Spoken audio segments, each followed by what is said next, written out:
Unforeseen Danger, a Detective Liv DeMarco thriller by g.k.parks, read by L.W. Salinas. 1. Idiot! He blew into his closed fist. What did I tell you? It'll be okay. Keith squeezed his eyes shut. She didn't get far. I found her. A million thoughts went through the man's brain. They were almost caught because of Keith, the incompetent moron that he was. I can fix this, Keith insisted. The man glanced behind him. His wife had just finished washing the dishes. Without the water running, he couldn't risk being overheard. She didn't know about his side business, and he had to keep it that way. Silently, he left his office and went out the front door, pulling it closed behind him. That's right. You are going to fix this. You're going to fix it right now. Keith didn't like his boss's tone. Sure, I'll just take her back and put her with the others. No, she escaped once. What makes you think she won't do it again? Keith's insides clenched. He knew he was in trouble. He just didn't realize how much trouble. She'll behave. I'll take her to the house and tie her up. I'll lock her in a room. Whatever. She won't cause any more problems. You have my word. You're right. She won't. The man waved at his neighbor and went to his car. There's only one way to fix this. Do you understand? But she didn't get far.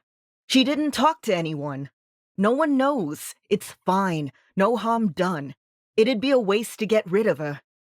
Bullshit. Have you seen the news reports lately? The police are on to you.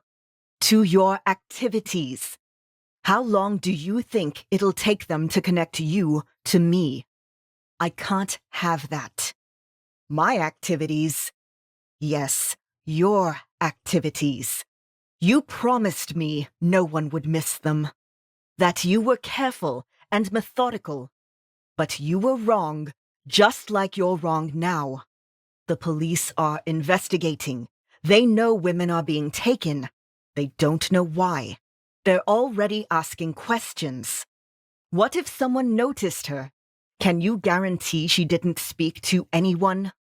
Keith glanced over at the frightened girl.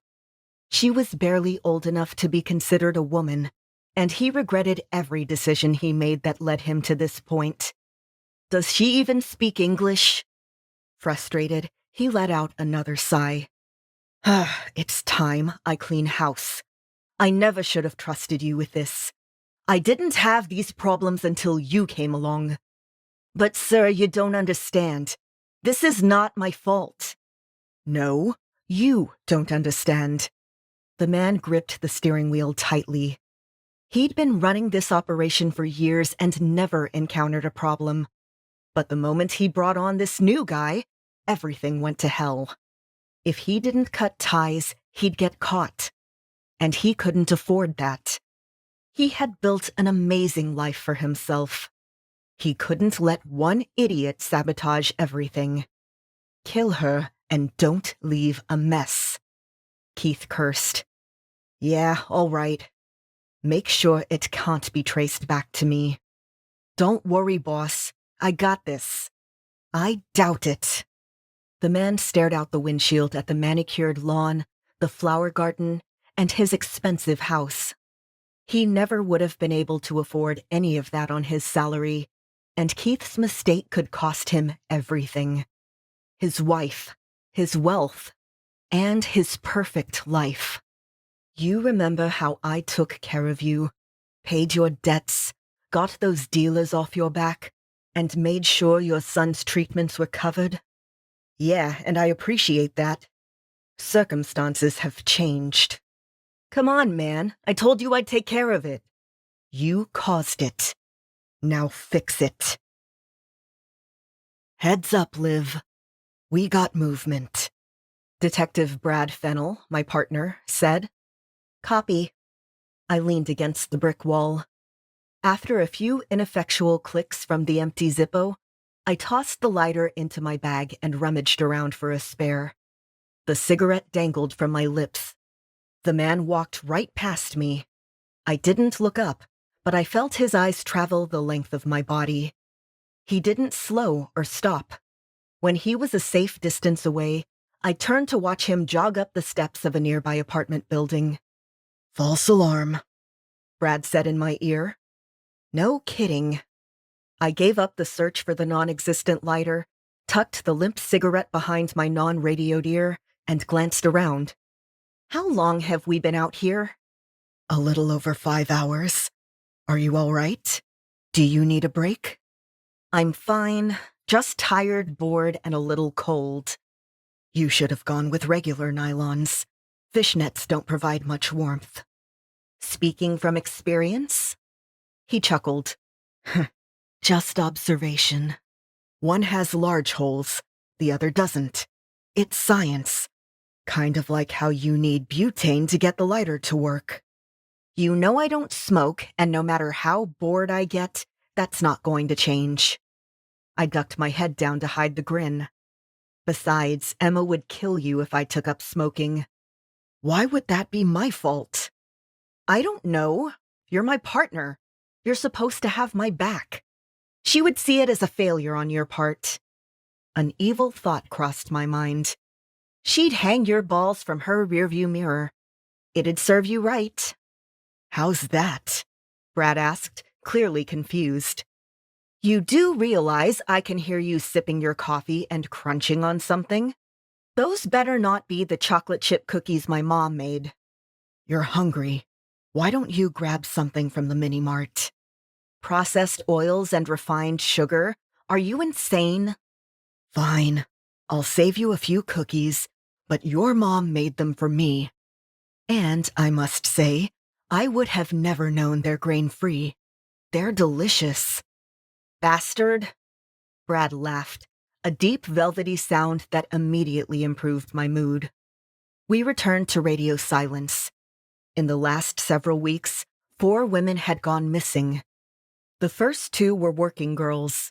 It wasn't odd for transients and people on the fringe to disappear or move on.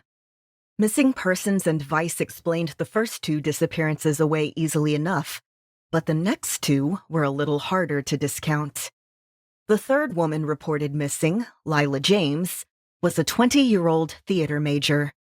She lived in the dorms, worked as a waitress, and performed in some community plays whenever she got the chance. After Lila missed one too many classes, campus security knocked on her door. Her belongings remained, and they found her car in the parking lot. The only thing they didn't find was her. Missing Persons began a search. But since Ms. James didn't have a dorm mate or family, by the time the police were notified, she'd already been missing for more than a week. The police spoke to her classmates, co-workers, and friends, but no one recalled exactly when they saw Lila last. It had been too long. She'd been raised in foster care. Her foster parents hadn't spoken to her in months, and her classmates thought Lila's disappearance was just Lila being Lila. I didn't know exactly what that meant, but apparently the woman liked to unplug from the world for weeks at a time. At the moment, the detective in charge of her case was still holding out hope Lila would return. When another disappearance occurred, Captain Grayson insisted the intelligence unit would investigate. The 4th victim, Abigail Booker, was last seen getting into a blue sedan with a man, only a few feet from where I stood. Like the other missing women, Booker was also in her early 20s. She'd dropped out of school and worked odd jobs to make ends meet. Like the others, she didn't have any significant ties, but we'd gotten lucky with Booker. She always met her friend Nikki for coffee in the morning, and when she didn't show, we'd gotten the call. The missing women didn't exactly fit a profile. They were all thin and pretty, but that's where the similarities ended. They had different eye and hair color. They weren't even the same ethnicity. Normally, offenders like to find victims with the same characteristics, so I didn't think we were dealing with a serial killer or rapist. Truthfully, we weren't even sure the cases were connected. Missing persons received reports of new disappearances every day, but based on the reports, the two prostitutes worked this neighborhood, and Lila James had been performing in a play a block from here and worked at a nearby restaurant. If these women were abducted, it had to have happened here. This location was the only discernible connection we'd found, so that's why Fennel and I were camped out on the street. "Someone's approaching," I said, giving the tall, blonde-haired man a seductive smile. He quickly diverted his eyes and hurried past me. "Never mind." "He didn't fit the profile," Fennel reminded me. "I doubt we have an accurate profile." "Well, according to Nikki, Abigail Booker had just started seeing some guy before her disappearance. Trim, with dark hair and glasses. And Lila's coworkers remember seeing a man who fit that description at the restaurant a few times. So, it could be something. Or nothing." I looked down, making sure my badge was hidden inside my open blouse. It wouldn't help our surveillance to broadcast I was a cop. Maybe I looked too much like a whore, or not whorish enough. Or we were barking up the wrong tree. If they were taken against their will, then the abductor didn't have a type. But I was more than half a decade past his victim's age range. The makeup and poor lighting would help with that, but since we had next to nothing in terms of leads, I couldn't help but feel this was a waste of our time. There had to be a better way to find these women. I just didn't know what it was. Another hour passed. I strolled up and down the block, watching the passerby. It was almost 4 a.m. But this area was just a stone's throw away from several clubs, theaters, bars, and restaurants, so foot traffic remained consistent. I ducked into a 24-hour mini-mart and purchased a large glass bottle of sparkling mineral water. Wrapping it in a brown paper bag, I stepped out of the store, unscrewed the top, and took a sip. "Last call," Fennel said. "Keep your eyes peeled." Since the bars closed a few minutes ago, there was a 15-minute window where the streets became crowded with taxis, ride shares, and the occasional drunk driver who didn't live within walking distance. The sidewalks were another story, full of people stumbling around, pissing in alleys, and vomiting in bushes. Sometimes it was hard not to find the human race disgusting. I took a seat on a step just outside an apartment building and held the wrapped bottle between my knees. As I glugged down some water, I kept my head on a swivel. Two men nearly got into a literal pissing match on the corner, and a woman and her date got into an argument 10 feet from where I sat. She slapped him, and he grabbed her wrist and yanked her into his chest. "Liv, don't," Fennel warned. "Let it play out." My partner knew how badly I wanted to intervene, but domestic issues were always messy and rarely resulted in anything positive. After a few angry whispers, he released her, and the two went up the steps to the apartment building. "Friggin' skank. We should call the cops," the man muttered as he pushed past me. "Asshole," I retorted, but the door had already slammed shut. Taking my bottle, I moved off the steps and found a spot at the side of the building, barely within visual range of Fennel's unmarked car. I capped my bottle and looked around. As predicted, the streets had nearly emptied. The quiet seemed so much louder now, almost foreboding. "We'll give it another 30 minutes, and then I'm calling it," I said. "Roger." 10 minutes later, a car pulled to a stop at the far end of the street. With the headlights shining in my eyes, I couldn't determine the make or model. After 30 seconds, a man hopped out and the car drove away. As it went past, I noticed it was a red, late-model sedan. Nothing special. Probably just another guy looking to make a quick buck schlepping people back and forth. I leaned against the corner of the building. From this distance, I couldn't make out much about the guy, but since no one else was around, he had my undivided attention. He wore a dark hoodie. One of his hands was in the front pocket, and the other carried a bottle-shaped brown paper sack, just like mine. Except I didn't think he was concealing mineral water. A familiar squawk sounded in my ear, but the message was staticky and garbled since I was hearing it secondhand through our open comms. However, Fennel's voice came through loud and clear. "Dispatch just got a report of a disturbance. It sounds like a domestic." "Where?" I asked, suspecting I knew the answer. "The apartment building right behind you. Unit 34C. Patrol's on the way. What do you want to do?" I turned and headed up the steps. A car door slammed behind me, and Brad jogged across the street. While I waited for the elevator, Fennel entered the apartment building. This wasn't a ritzy place. There was no doorman or front desk. The front door didn't even have a lock. The doors dinged open, and the asshole from earlier stepped out of the elevator. He kept his face down and pushed past without even seeing us. Brad gave me a look. "Go check on the woman," I said, watching the front door swing closed behind the man. "No, I'll go after him. You check on her." "I can't like this." I gestured at my clothing. "It's probably a false alarm anyway. Go upstairs. I'll meet you at the car. Radio if you need assistance." "I left the radio in the car." "Then call my phone." I didn't give Brad time to protest before I ran for the door. The asshole stormed down the street, and I slowed, doing my best to keep him in my sights without tipping him off that he was being followed. Once Brad gave the all clear, I'd stop pursuit, but in case this prick had roughed up his girlfriend, it'd be easier to make an arrest if we didn't have to search the city to find him.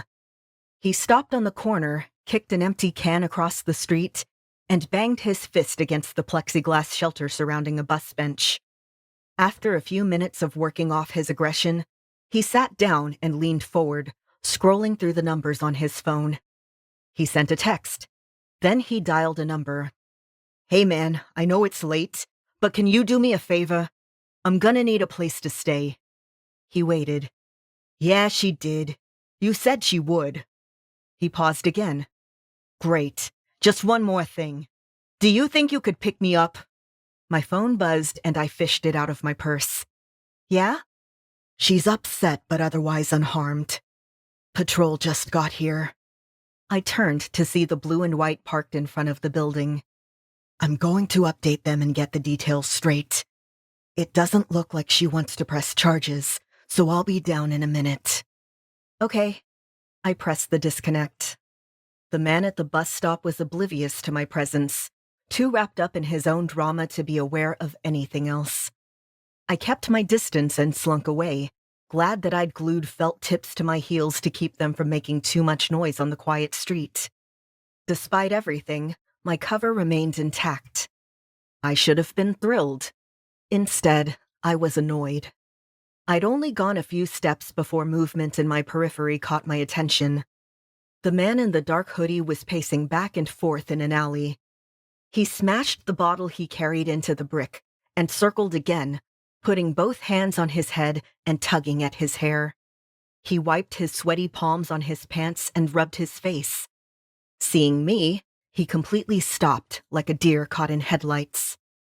Nonchalantly, I leaned against the wall, removed the cigarette from behind my ear, and went in search of the Zippo. I repeated the same routine as before, but my presence spooked the man. He left the alleyway and went into the nearest building. I found his behavior disconcerting. He appeared to be in the midst of a crisis. And before I thought about what I was doing, I followed him inside. 2. He had a decent lead, but since the elevator was waiting in the lobby, I knew he took the stairs. He was several flights above me.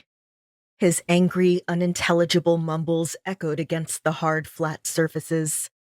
He stopped on the landing of the 20th floor and jerked the door open, but he didn't enter. Damn it! He let the door go. I can't. Fuck! I gotta. His voice cracked, and he slammed his palm against the door. I gotta! He sniffed. I gotta. The emotion and resolution in his voice made my insides quiver. Excuse me, sir, I called. He glanced down the steps. "I'm busy, lady. Go home." Pulling the door open, he disappeared from view. I ran up the steps as fast as my legs could carry me. Call it cop instinct or woman's intuition, but I knew he was going to do something terrible. I just didn't know what it was. I burst onto the 20th floor. He was at the far end, waiting for the elevator. Racing down the hallway, I reached the elevator just as the doors closed. He disappeared behind the solid metal. I tapped the call button repeatedly, but the elevator was already ascending. I read the flickering display at the side.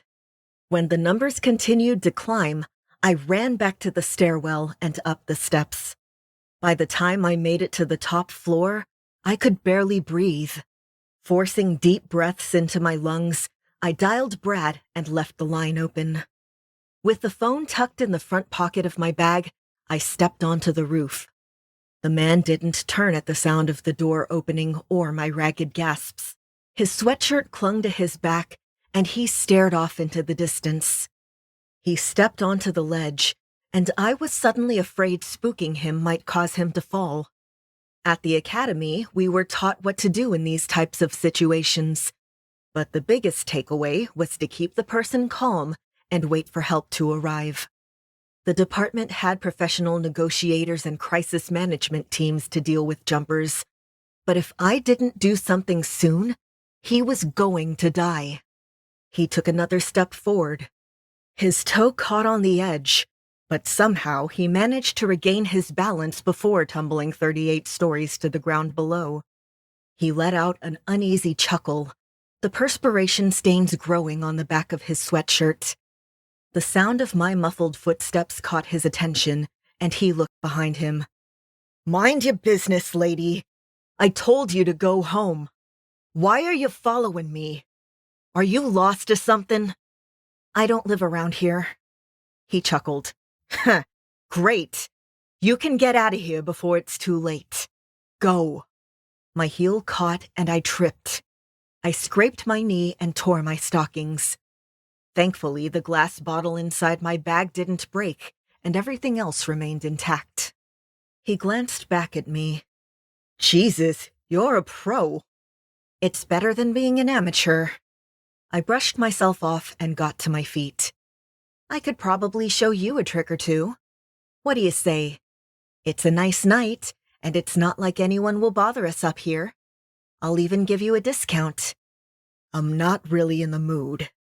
In case you haven't noticed, I have other things on my mind." "You don't want to do that." "Maybe I don't, but it's not like I have a choice. I gotta do it." He was serious. I just wasn't sure what prompted his insane decision. "Why?" My internal voice cringed. Asking why wasn't recommended. Clearly, the man was distraught. Asking could lead to an impetuous and irrevocable act. "Get the fuck out of here." He turned around, reached into his pocket, and threw a fistful of cash at me. "That's what you want, isn't it? Just take it and go. Get out of this neighborhood and stay out." His eyes were red, his face splotchy. It was obvious he'd been drinking, but what caught my attention was the outline of the gun beneath his sweatshirt and the red flecks covering his front. In a split second, I decided to stick with my hooker persona instead of announcing I was a cop. I didn't need him to pull his gun. Cop-assisted suicide wasn't on the menu, but I'd be forced to draw on him if he presented as a threat. I whistled. "For that much cash, are you sure you don't want to go out with a bang?" He laughed, a sick, maniacal sound that twisted my stomach into knots. "I already have." He turned away from me, balancing on the ledge. He held his arms out and walked back and forth, as if on a tightrope. "You know, when I woke up today, I had no idea it'd be my last. I guess that's how it goes. You never know until it's too late. You're just going about your business and you get a phone call. It's always a fucking phone call, isn't it?" "Who called?" "He did." He? He looked at me, confused why we were having this conversation. Why are you asking me questions? Did he send you? Agitated, he tugged the gun free from his waistband. He fucking sent you, didn't he? He waved the gun around, not quite aiming. Answer me. The brownish red specks covering his clothing could only mean one thing, especially paired with the .45 in his hand. He shot someone at close range, and now he was contemplating offing himself, and probably me too. My hand slipped inside my bag, and I palmed my gun. No one sent me. Do you want to tell me what happened? I've been told I'm a great listener. Something caught his attention, and his eyes narrowed. He waved the gun at my chest, teetering on the edge and nearly losing his balance. What's that? He jerked his chin at my exposed bra. They're called tits. Jugs, hooters, whatever you prefer. No. He pointed more emphatically with the weapon. That. I knew better than to look down, so I kept my eyes on him. The run up the steps exposed my badge. This suicide attempt might just turn into a homicide. Well, another homicide from the looks of it. He pulled back the hammer and set his jaw. Seriously, dude. I held up one palm. You don't want to do this. I had to think fast, especially with the way he was waving the gun around like a sparkler on the 4th of July. Shooting me would be a big mistake. He rubbed his face with the back of his gun hand. Yeah, I know, but I didn't have a choice, and I don't have one now. Sure you do. It was time to announce. No, bitch, I don't. I gave you a chance, but you just ran up here like some damn hero. Who the hell are you? Did he send you to finish the job? That bastard didn't believe I'd have the stones to go through with it. Son of a bitch. No one sent me. I tugged on the chain around my neck. But if you tell me what's going on, I promise I'll help you. I'm Detective DeMarco. I'm with the police. And trust me when I say the last thing you want to do is shoot a cop. He didn't exactly believe me, but he couldn't make the facts fit with what he was seeing. Based on the glazed look in his eyes, he was high. He might have thought this was just a bad trip, because he broke out into a fit of laughter, practically doubling over as he held his stomach. Unfucking believable. He could barely speak since he was laughing so hard. I edged closer, hoping to grab his gun. He wiped his eyes with the back of his hand, still waving the .45 around like it was a toy. I reached for the muzzle, but he jerked away from me and aimed. I won't have any of that. What's in the bag? You got a gun? Let me see it. Yeah, fine. I shrugged and moved closer. I got some smokes and a bottle of hooch too, if you want. What kind of cop are you? The kind that needs the occasional pick-me-up. Yeah, okay. He eyed the brown paper bag. That sounds good. I handed him the bottle and dug through my purse, apparently oblivious to the possibility of any real danger. He tucked the gun into his waistband to unscrew the top. As he took a sip, I removed the handcuffs from my bag. What am I supposed to do with this?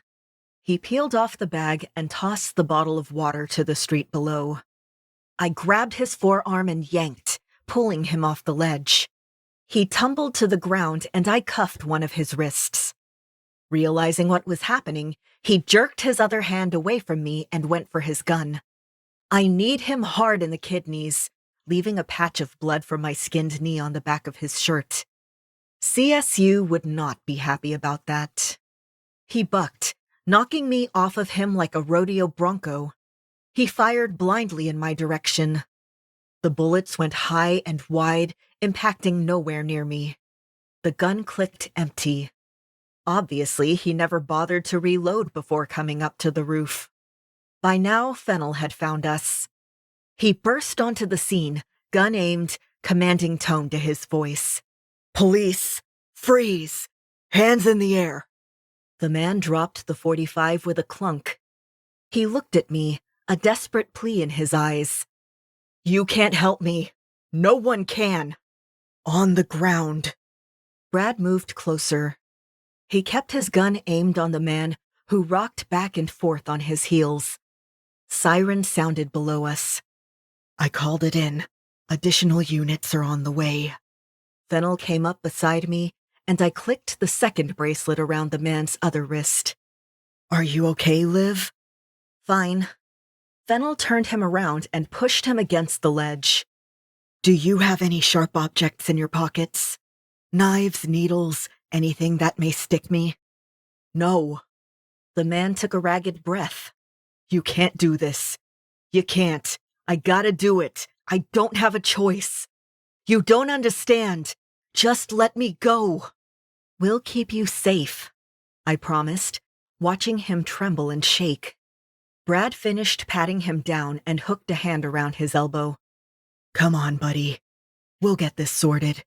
You're gonna be okay. The officers who responded to the domestic were the first ones on the roof. The man looked past me, the fear leaving his eyes. In that moment, I knew. I felt it. The jumper inched backward. He'll find me. I don't have a choice. He stared into my eyes and jerked out of Brad's grip. Immediately, he threw himself backward over the ledge. No! I ran forward, reaching for him. Fennel nearly got a hold of the man's ankle, but the jumper slipped out of his grasp. The man landed on the sidewalk, his legs at an odd angle. I stared down at him, frozen by the horror, my brain unable to comprehend what just happened. But my training took over, and I forced air into my lungs. Fuck. Brad turned away. He told the officers to call it in and secure the scene. He shot someone. I licked my lips. He's covered in blood and it's not his. We have to find his victim. He or she might still be alive. 3. Whoa, where do you think you're going, DeMarco? Officer Roberts said, with a level of condescension that made my blood boil. I didn't realize they assigned you to suicide watch. Do you want to take him in? I'll let you keep the collar. He snickered. Emmy should be here in a couple of minutes to scoop him off the sidewalk. I heard you already cuffed him. Excellent police work. Real top-notch. Screw you.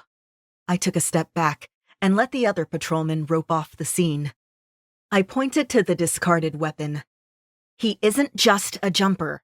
He shot someone before coming up here. Maybe you should notify homicide. Oh, so now he's a killer too? Roberts asked skeptically. I don't know, but whatever happened made him want to off himself. Roberts gave me a look. Did you follow him from some other crime scene? I didn't see your car outside. Very astute. It might be because I was conducting surveillance and happened upon this. In that case, this is probably the most action you've seen in a while. Roberts held out the radio. I'll let you call in your suspicions. This is your mess, Olive. You can clean it up. It's Liv, I hissed. Contain the scene. No one in or out. By the time I made it to the street, someone had covered the body with a sheet. I felt lightheaded and sick, and as more police cars arrived, I felt even worse. Fennel instructed several units to canvass the area. My partner had the man's ID and wallet in an evidence bag. Keith Richardson, 30 years old, 5'10", 165 pounds, brown hair, brown eyes. A patrol unit was on the way to his apartment. Fennel and I exchanged a look. We hadn't spoken since the roof. We'd been separated. It was protocol for an officer-involved death. Brad's brows furrowed. Are you okay? He mouthed. Before I could say anything, 2 unmarked cruisers pulled to a stop at the tape line. Captain Grayson stepped out of one car, and two men with detectives' shields got out of the other. Based on their attire, they were internal affairs. Regular cops never stayed that crisp and fresh. We always got a little dirty. "DeMarco," Grayson waved me over. "Are you all right?" I watched the two IA investigators approach Fennel and shake hands. "I'm fine, sir." "You know how this goes. Keep your mouth shut, DeMarco. You're entitled to have your union rep present. We'll get this sorted. Until then, I can't have you out here working." "We didn't do anything wrong, sir." "I'm sure you didn't. It's just policy." He glanced over at the body. "Unfortunately, he's in cuffs. IA will want to know what happened." "They're my cuffs." Ignoring the warning look, I continued. "We don't have time for this. That man shot someone before going up to the roof. He was terrified. He was convinced someone was going to get him. We pulled him off the ledge and cuffed him, but he freaked. He broke loose and dove over the side. There's nothing we could have done." I took an uneasy breath. The final look in the jumper's eyes was burned into my brain. "We have to find his victim. I saw him get dropped off maybe 30 minutes ago." I described the red car, Richardson's demeanor, and everything he said. "All right." Grayson grabbed his radio. "I'll keep it in-house. Our unit will handle it. I'll notify hospitals to be on the lookout, and we'll pull nearby footage and see what we get on that car. I'll have area patrols on alert. Do we have his address?" Fennel pulled it from his ID and sent a patrol unit to check it out. "Do you and your partner have your story straight?" He practically whispered. "Nothing to get straight." "Good." "Sir, this is my case. After what just happened, I'd never let it go. I had to know what provoked Keith Richardson to jump to his death." "We'll see. First, you have to be cleared. You're probably looking at 24 to 48 hours, depending. But I'll see what I can do to get it expedited." "Detective DeMarco?" I spun around. "Alan Pierce, Internal Affairs Division." He scrunched his face together in thought. "Rough night?" "I've had better." "Yeah, me too." He eyed my appearance. "Let's take a ride. I'm sure you probably want to get cleaned up and change out of those clothes." He eyed my bag. "Did you discharge your weapon?" "No, sir." Pierce nodded. "Mind if we test you for GSR anyway?" I resisted the urge to say something sarcastic. If my father had taught me anything, it was not to mouth off to IA. I went along with what the investigator wanted, knowing it would only get worse once we were back at the station. Detective Pierce led the way back to the sedan, and I caught a brief glimpse of the other IA detective getting behind the wheel of Fennel's car. Brad was smart. He'd be fine. He didn't do anything wrong. But maybe I did. As we drove back to the precinct, I couldn't help but think of every tiny decision I made that led to this point. I didn't wait for backup. I failed to announce, and I didn't maintain a hold on the cuffed man. But no matter how I looked at the situation, one thing was clear. No matter what Fennel or I did, Keith Richardson would still be dead. Nothing we could have done would have changed that fact. The man was determined to take his own life.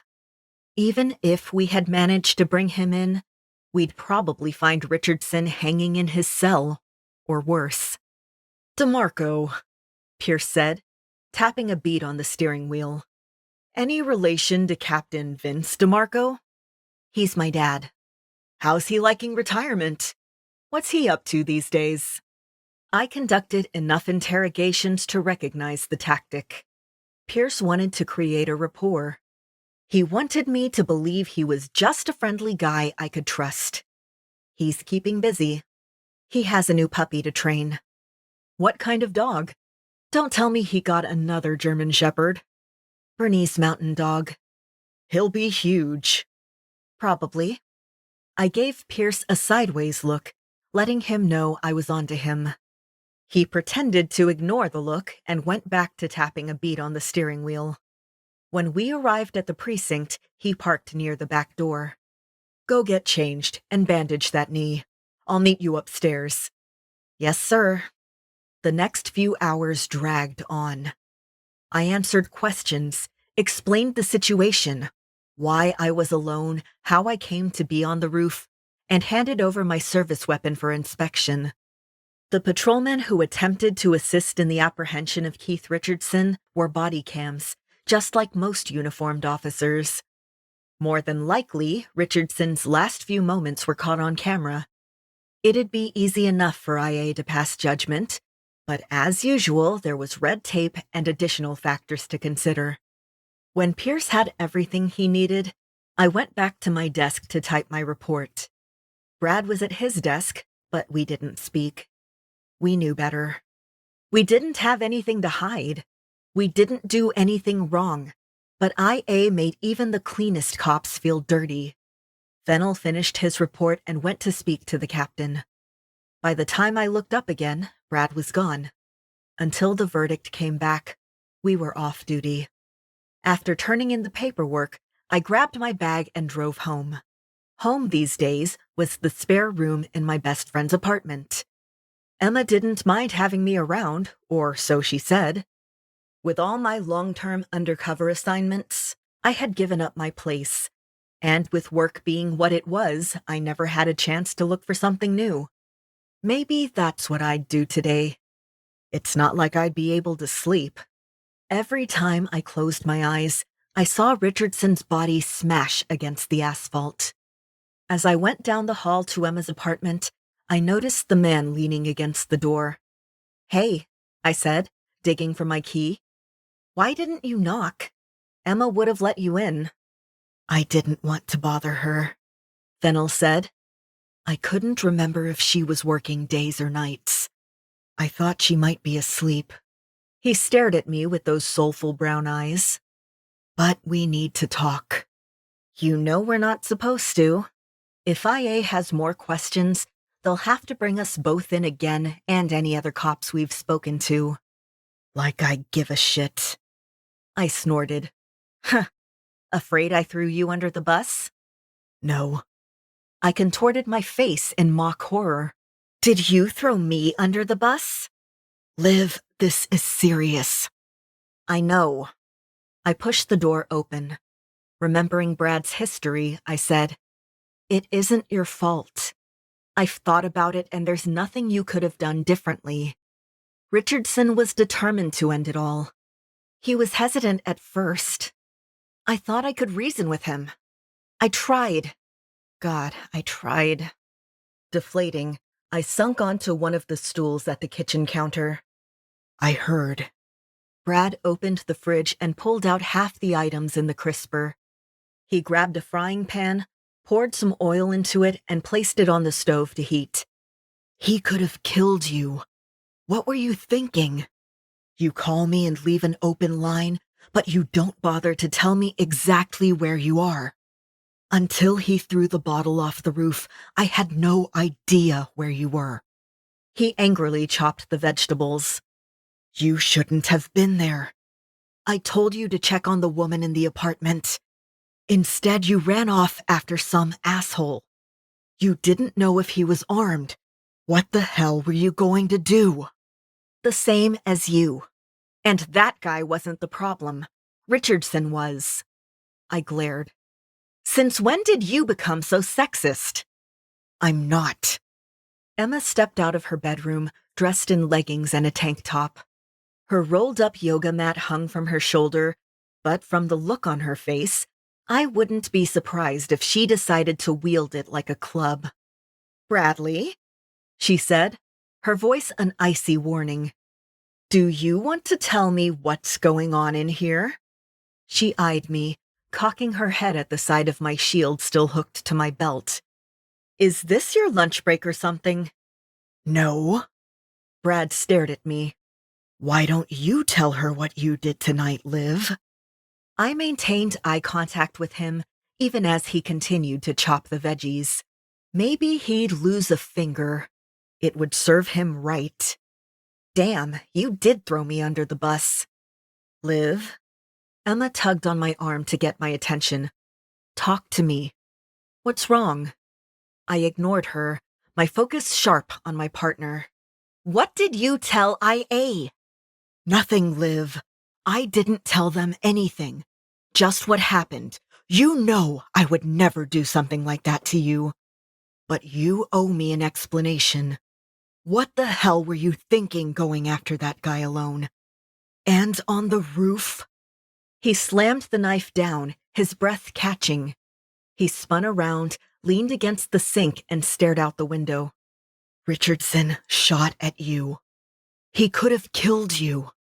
And you didn't even have your gun out. I want to know why. Whoa.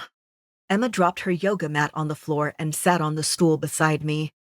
Someone needs to tell me exactly what's going on. She looked me over from head to toe. Are you okay, Liv? I'm fine. But someone shot at you, she said. Richardson discharged his weapon. He wasn't aiming at me. I made a judgment call. If I had pulled my gun, he would have aimed. He wanted to die, and I wasn't going to be the one to pull the trigger. My voice cracked, and I bit the inside of my cheek. It's bad enough he jumped off the roof after I handcuffed him. You heard our conversation. You know how scared he was. Brad nodded. Yeah, I said. Emma squeezed my hand, and I squeezed back. I don't think I'm going to make it to hot yoga today, Em. But you should get going. You don't want to be late. Are you sure? I'm sure. I did my best to give her an encouraging smile. Brad turned to the pan, checked to see if the oil was hot enough, and added the vegetables. He pulled some leftover steak from the fridge. Are you chipping in for groceries this week? Emma asked. Fennel reached into his pocket and slapped a few bills on the counter in front of her. Next time, get the cremini mushrooms. The ones you bought suck. They exchanged a heated look I didn't entirely understand, and Brad nodded. I'll take care of this. You better. She gave me a hug, whispering to call if I needed anything, and left us alone in her apartment. When breakfast was ready, Brad divided it up onto 2 plates and put one in front of me. He grabbed 2 forks and took a seat beside me. This looks great, but I'm not hungry. I pushed away from the counter. I'm actually kind of queasy. He looked down at his plate. I know, but you should eat a few bites. The rest will keep until later. He chewed slowly. Clearly, I wasn't the only one who didn't have an appetite. I can't lose you, Liv. I can't watch more of my teammates die. I just can't. 4. Honey, is that your phone? His wife asked. She rolled over in bed and looked at the clock. Who could be calling this early? It's work. He'd been awake most of the night, worrying something had gone wrong. And of course, it did. Go back to sleep. He grabbed the phone and went into his home office, closing the door behind him. Damn it, Keith. Now what did you fuck up? He let out a sigh and stared out the window. The phone rang again, and he answered. Sir, I'm sorry to bother you. It's all right. What's going on? He asked. I take it you haven't seen the news? Assume I haven't. He'd been playing this game long enough to never let on that he knew anything. As far as his colleagues were concerned, he was clueless. They might have even thought he was incompetent or just playing politics. Right, well, the police responded to a suicide a few hours ago. A man jumped off the roof. He had a gun. So, a good percentage of Americans own guns. Yes, sir, but he was covered in blood. Someone else's blood. The detective of record believes he killed a woman before offing himself. The police are searching the city for his victim. The media has picked up the story. CSU is processing everything. It's a mess.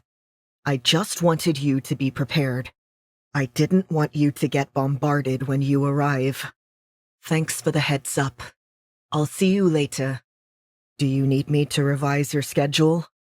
No need. It's just business as usual. He hung up the phone, barely able to keep the calm, cordial indifference to his tone. This was bad. Keith was supposed to take care of this. What was the point of leveraging someone when he couldn't even complete a simple task? He never should have let Keith become involved in his operation. Keith stumbled upon it by accident. The idiot had heard whispers and observed a few things he shouldn't have seen. But that's why he'd paid Keith to look the other way. And it worked, just a little too well. Keith had never seen that kind of money in his life. And he wanted more. To get more, Keith provided a list of women, young, pretty, and unattached. No one would miss them. No one would even notice. That's what Keith promised. And for a while, that was true. Now everything was crashing down around him. And he had to stop it. That's why he told Keith to fix this. The bastard was supposed to get rid of the flight risk and off himself someplace quiet and unassuming. Keith wasn't supposed to make a spectacle and draw the attention of the entire police force. Shit! He slammed his palm down. The cops would be all over this. They wouldn't stop until they found Ingrid. He hoped Keith properly disposed of her body. Without a corpse, there was no crime scene. No evidence, no crime. It was just speculation. And he could live with that. But something told him Keith left him with an even bigger mess to clean up. "Who the hell is this guy?" I asked. For the last several hours, Fennel and I had scoured the internet for information on Keith Richardson. We found several in the city, but none of them matched our jumper. "Are you sure that's the right address?" "That's what his driver's license said." Brad tried another search, but it proved just as useless as everything else we tried. I wonder what they found at his apartment. We're not going to know until we're cleared. Damn it. I squeezed the bridge of my nose and circled the living room. Dropping onto the couch, I closed my eyes. Why isn't this working? We're not thinking clearly. Fennel yawned and closed the lid on my laptop. I should take off and let you get some sleep. No, not until we figure this out. I checked my phone, but I didn't have any messages. Richardson shot someone last night. I know he did. It's too late for us to do anything about it. Brad took a seat beside me and reached for the remote. He flipped to the 12 o'clock news. There was a brief mention of a suicide from the roof of an apartment building, but no mention of the victim's name or anything related to additional crimes. Police are still investigating, the reporter concluded. When the weather came on, Brad changed the channel. He put on cartoons, removed his off-duty piece from his hip, put it on the coffee table, and stretched out his legs. Do you remember sick days as a kid? You know, staying home from school, watching cartoons all day, and eating chicken soup. He glanced at me. Grayson's on top of this. Detectives Loyola and Sullivan will probably cover for us, and they're good police. They know what to do. So let's take a sick day. Cartoons and whatever's in the fridge. What do you say? It's not a sick day. We're basically suspended. Shh. He closed his eyes. We're pretending. Are you 5? Sure, that works. He raised one eyelid and looked at me. What else do you have to do today? He was right. I'd exhausted all avenues of investigating, and my usual means were barred until IA concluded its investigation. I hated being in this predicament. What about the abductions? Guess Sullivan will have to buy some nylons. I bet he's smart enough to get the regular ones instead of fishnets. I chuckled at the thought of hard-nosed Arthur Sullivan and drag. That thought, along with the TV, kept my mind entertained until the commercial. I opened my mouth to say something, but noticed Brad had fallen asleep. We'd been up all night. The stress and long hours had finally taken their toll. As quietly as possible, I climbed off the couch and turned off the TV. Brad was right. There wasn't much we could do. The rest of the cops we worked with would handle it. We all swore the same oath, and I had no reason to think they wouldn't uphold it. After a quick change, I settled into bed. Emma wouldn't be home until after midnight, so Brad could stay on the couch as long as he wanted. After fighting my way through a few nightmares, I woke to a ringing telephone. I reached for my cell phone, but it wasn't mine. Rubbing my eyes, I went to the doorway. Yeah, okay, thanks. Brad hung up the phone. How long have you been awake? I asked. Not long. I was just about to take off. I jerked my chin at the phone. Who was that? Captain Grayson. He called to tell me to get my ass back to the precinct. He pressured IA to put a rush on it, so I've been cleared. It's not like we had any doubts. But there was something he wasn't telling me. What is it? They found the second crime scene. He sighed. You were right. I wish I wasn't. I glanced at my phone, wondering when Grayson was going to tell me to come in and assist. Homicide? Uh-huh. Did we get an ID on the Vic? I don't know. I'll find out when I get there. I guess I should get ready. Grayson said IA's still checking on a few things. Brad watched my face fall. Maybe you should call your dad. He might be able to get the ball rolling.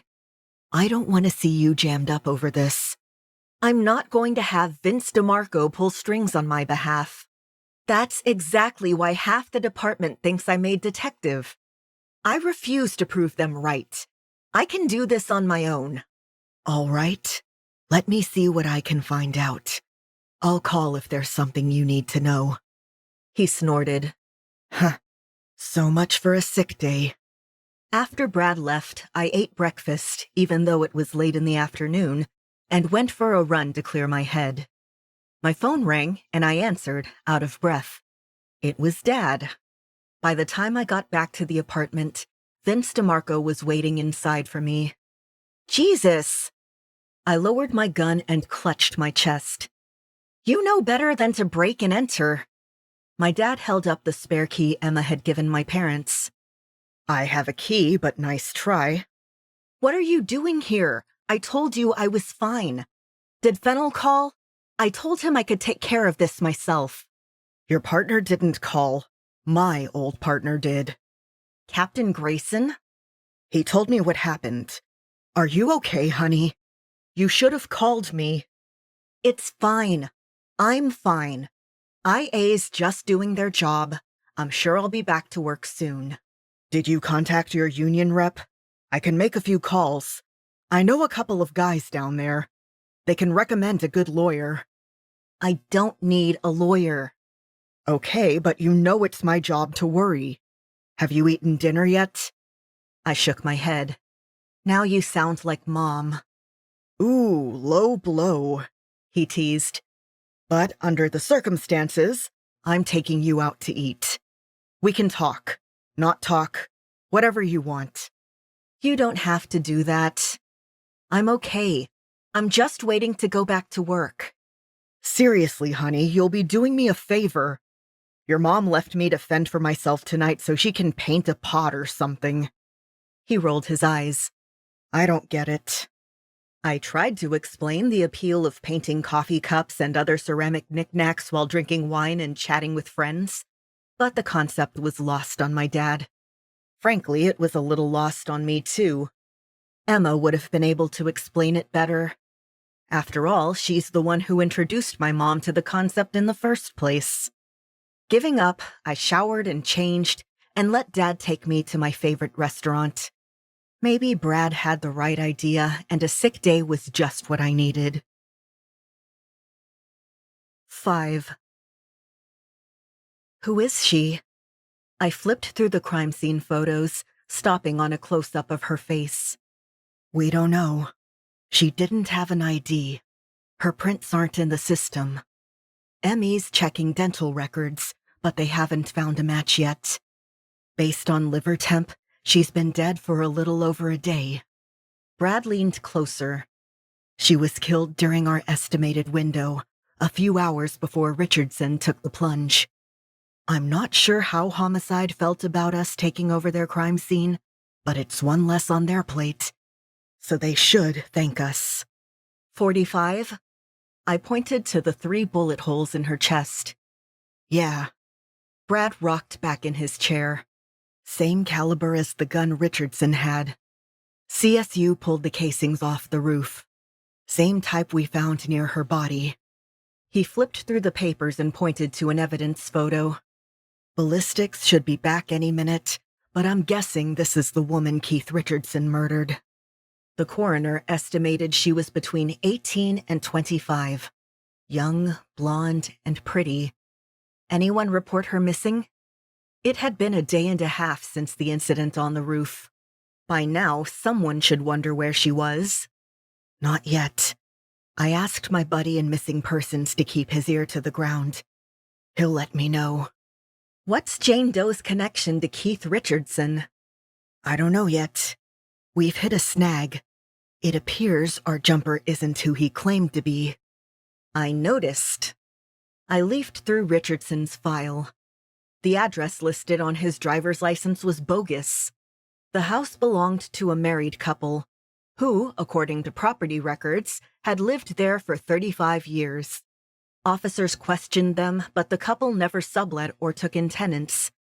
They didn't have any children, and they didn't recognize Richardson. Their neighbors were questioned, but no one remembered seeing Keith around. He didn't have a birth certificate, at least not one we could find. Brad spent all morning on the phone with the Social Security office. Simply put, our jumper didn't exist. His prints weren't in the system, which meant he didn't have a record. Identity theft? I speculated. But that theory didn't hold water. An actual Keith Richardson would have to exist with our dead man's credentials for this to count as identity theft.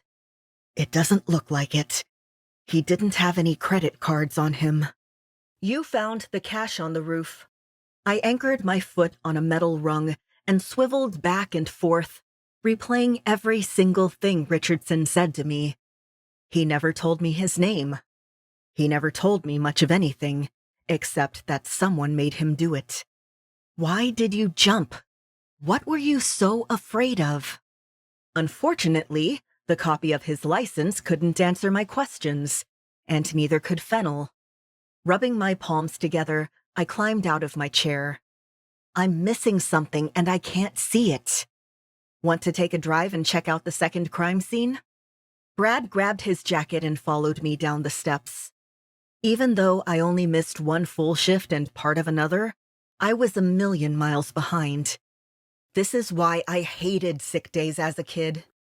Sure, it might have been fun to stay home and play hooky, but having to make up the homework and assignments sucked. And it still did. In my absence, uniforms had run down the red sedan. It belonged to Wallace Lee, a rideshare driver. He picked up Richardson half a block from where Jane Doe's body was discovered. That was actually how we happened upon the crime scene. Richardson's phone probably could have shed some light on his actual identity and his associates, but it was practically obliterated in the fall. I didn't know if the techs would be able to salvage enough of it for it to be of any use. Nothing was ever simple. If Brad and I hadn't been staking out that particular neighborhood, we might have missed Richardson's arrival and never discovered the jumper's connection to the dead woman. She'd probably just end up another unsolved murder. On the bright side, at least we knew who killed her. We just didn't know why. Do you think they're connected? I glanced at my partner. Richardson and Doe? Yeah, of course. No. The 4 abductions. The women. Jane Doe fits our profile. Young, thin, pretty. Every woman under 25 basically fits our profile. Am I missing something? Richardson wanted to be dropped off in that specific neighborhood. He chose that building for a reason.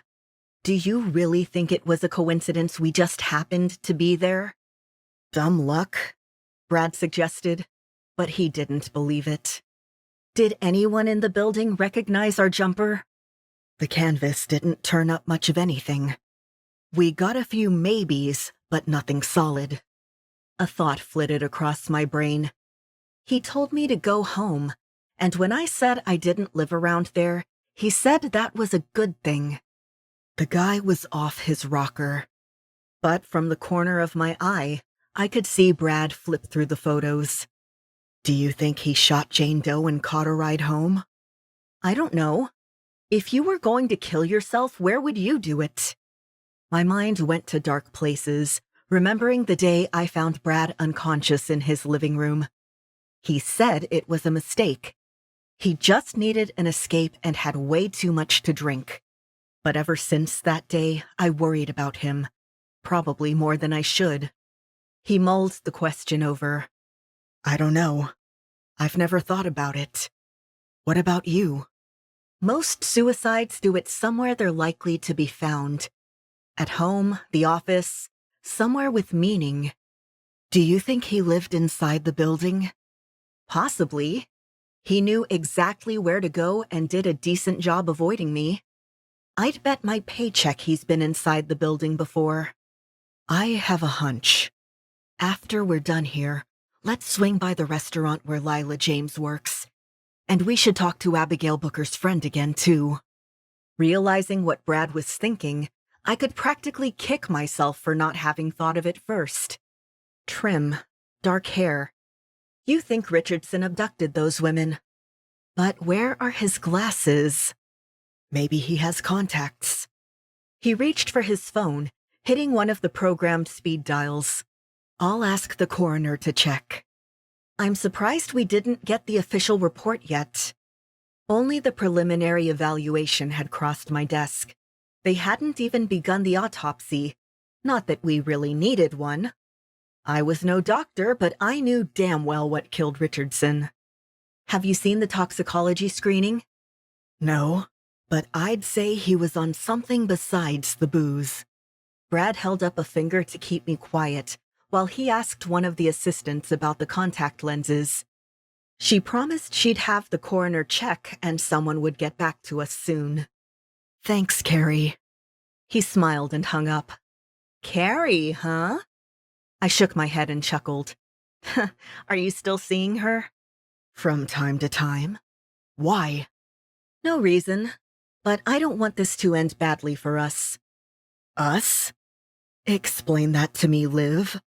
How is this an us? Are we having a threesome I didn't know about? In a manner of speaking. You see, she gets serious. You don't. Or vice versa. Someone gets her heart broken, and the next time we need a favor or a rush on the victim, we're stuck waiting for days, weeks, months. I glanced at him. Years. So you do the screwing and I get screwed over. You're being ridiculous. It happens. Brad let out an unhappy grumble. Don't worry about it. We're not serious. We're not exclusive. We're not really anything. I opened my mouth to say something, and he shot me a sharp look. And she knows it. Actually, she insisted on it. We're just blowing off steam. She calls the shots. I'm just along for the ride. It's no big deal. You better be careful, Fennel. You're gonna get a reputation. Is that why you're keeping ADA Winters at arm's length? Among other reasons. I should have realized this conversation would take an ugly turn. Squinting at the street signs, I found a parking space on the end. Oh look, we're here.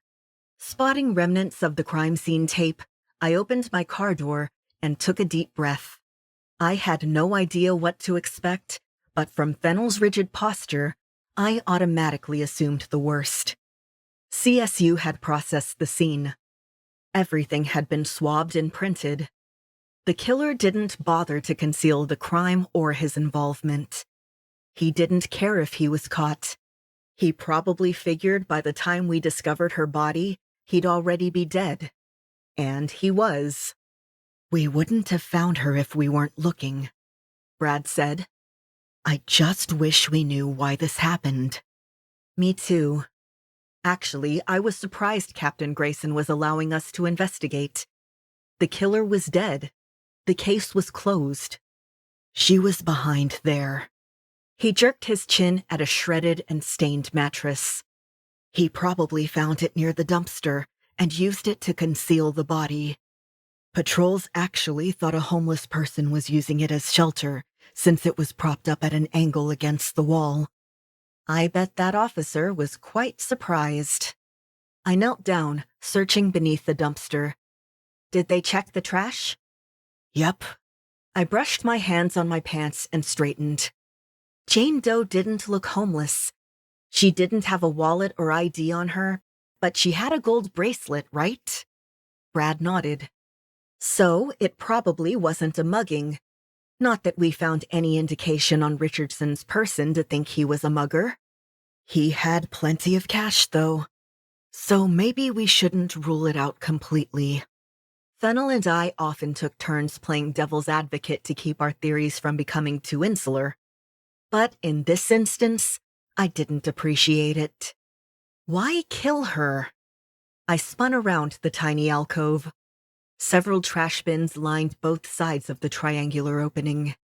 That'd be easier to answer if we had any idea who either of them was. Fennel put on a rubber glove and examined the mattress. The hole ripped in the middle had a clean edge, probably from a knife. His eyebrows knit together.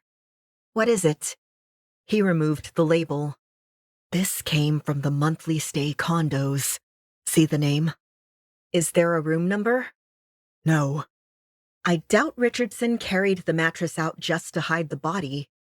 It was probably already here, but it wouldn't hurt to check. I was baffled. What else is around here? I don't see any clubs, restaurants, or trendy stores. So why was a young woman hanging out in this neighborhood at night? The area wasn't known for drug or gang activity. Actually, it wasn't really known for anything. It was commercial, offices mostly.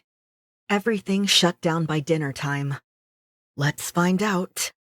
Brad took off the latex glove, tossed it in the dumpster, and marched up the steps to the closest office building.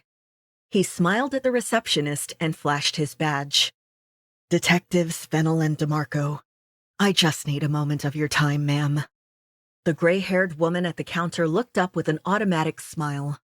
"What can I do for you?" "Have you ever seen this woman before?" He showed her the photo on his phone. "She's pretty. She might be with Rogers and Stein on the 4th floor." "Rogers and Stein?" I asked. "Is that a law firm?" The woman laughed. "Goodness, no. It's a modeling agency. Women come and go all the time. I'm not sure about that one, but she looks like she could be a model. Don't you agree?" "What other offices are in this building?" Fennel asked. "I'll get you a copy of the directory." She rummaged through a few drawers before finding an old creased sheet of paper. After struggling to get out of her chair, she waddled over to the copy machine. It was ancient, older than the crap we had at the precinct. After several minutes, it finally warmed up, scanned the page, and printed a duplicate. When she handed it to Brad, it was still hot. "Is there anything else I can help you with?" "The 4th floor?" I asked. "Yes." She eyed me. "But you should know Rogers and Stein is closed today and tomorrow. They're remodeling." She laughed, finding it funny. Brad looked at me, but we didn't know enough yet to ask any other questions or break down doors. I shook my head, and Brad thanked her for her help. He read the directory. 15 offices. And this was just one of many nearby office buildings. "I'll give Mac a call and ask her to get started building corporate profiles." Have her start with the modeling agency. That's probably our best bet. Still, at that time of night, the office would have been closed. Fennel shrugged. It can't hurt to check. 6. Our next stop was the monthly stay condos. Despite the fancy name, it had all the makings of a no-tell motel. While Brad spoke to the desk clerk, I wandered around, glancing in windows and open doors. It was the middle of the day, but half the parking lot was full. And from the noises coming from 502, it sounded like someone was having quite the party. Spotting a few vending machines clustered together, I stopped in front of them. I could hear voices coming from inside the closest room, but I couldn't make out what they were saying. It sounded like 2 women, and at least one of them was crying. Under the circumstances, I knocked on the door. Hi. I offered a sympathetic smile to the tall, black-haired woman. I was wondering if you had change for a 5? The vending machines only take dollar bills. She sniffed and wiped her eyes on the back of her hand. No, sorry. She moved to shut the door, and I inched my foot forward to prevent her from doing that. I don't mean to intrude, but is everything okay? Da. Russian, maybe. I detected a slight accent but couldn't quite place it. My gaze swept what little I could see of the room. 2 other young women sat on the bed watching TV. She stared down at my foot, bumping the door against it to encourage me to move. Sorry to bother you. She nodded, and as soon as I removed my foot, she slammed the door in my face. Liv? Brad called from across the parking lot. Are you ready? Filing the oddity away for now, I returned to the car. What did the desk clerk say? He didn't recognize Jane Doe or Keith Richardson. I tried to get a look at the guest registry, but he won't turn it over without a warrant. And, let's be honest, this appears to be a cash-only kind of place. They probably take credit cards too, they just aren't required. Anything on the mattress? He says the last tenant trashed one of the rooms, slashed the bed. They had to replace it. And instead of having someone haul it off, he tossed it in the nearby dumpster. Did you ticket him? Fennel grinned. I threatened to, if he didn't tell me who rented the room. Nice. I guess. I got a name and copy of his driver's license. Randolph Sawyer. He doesn't look anything like our killer, but we can still follow up. He reached for the radio and called it in. A minute later, we got Sawyer's current location. He had been arrested for drug dealing. I bet I know why he slashed the mattress, I quipped. I bet you're right. For a moment, Brad took in our surroundings. Nothing indicates Jane Doe or Keith Richardson was here, but it's only a couple of blocks from our crime scene. And Keith had plenty of cash on him. Maybe he needed it to pay rent. We should probably question Sawyer. We have him for dealing, so if he saw something, we can probably incentivize him to cooperate. That's a lot of ifs for a case that's basically closed. Is it worth it? Fennel nearly rolled his eyes. That bastard killed someone and endangered your life and our careers. I want to know why. After I started the car, he added, and I think there's a strong possibility Richardson's connected to the 4 abductions. All right, to the restaurant. I pointed a finger at the windshield as if leading a charge and drove away from the motel. The restaurant staff had been questioned at least twice before, but 3rd time's the charm. While Fennel spoke to management, I showed Keith Richardson's driver's license photo to the waitstaff. I don't know, a lot of guys look like that. It's hard to tell. What about you? I asked, turning the photo to the hostess. Did this guy ever eat here? She took it, her chin crinkling as she chewed on her bottom lip. I think he used to be a regular. Ricky something. She scratched her ear and looked to the waitress for help. Didn't he always request to sit at that table? She pointed at a two-seater at the end of the row. I guess, the waitress shrugged. I don't know. I never work this section. Who does? I asked. Bethany and Lila, the hostess said, looking at the legend scrawled in crayon at the side of her seating chart. I need to speak to Bethany. She's out back taking a smoke break, the waitress said. All right, thanks. I went out the front door and wandered around the building until I found someone wearing a white shirt and black apron. Bethany? I held up my badge. I just need a moment of your time. She immediately dropped the joint and covered it with her foot. What's this about? Lila James. Did you find her? Bethany asked. Not yet. We're following up on a possible lead. I held out the photo. Have you seen this man? She took the photo and analyzed every inch of the guy's face. She blew a frustrated breath out her nose. I can't be sure. She handed back the photo and looked up at me. Do you think he did something to Lila? I don't know. Do you remember anyone special in Lila's life? A boyfriend? Girlfriend? Someone she would have confided in? Bethany shook her head. Lila's eccentric. That's what my mom would call it. She's loud and outgoing. She'll talk to anyone. But it's like she's always on, like acting. No one really knows her very well. Despite all her friendliness, she actually keeps to herself. Since Lila grew up in the system, it might have been a defense mechanism. From the horror stories I'd heard, foster care could be rough. Sometimes it was a godsend, and other times a nightmare. She'd bounced around. She must have learned early on the only person she could rely on was herself.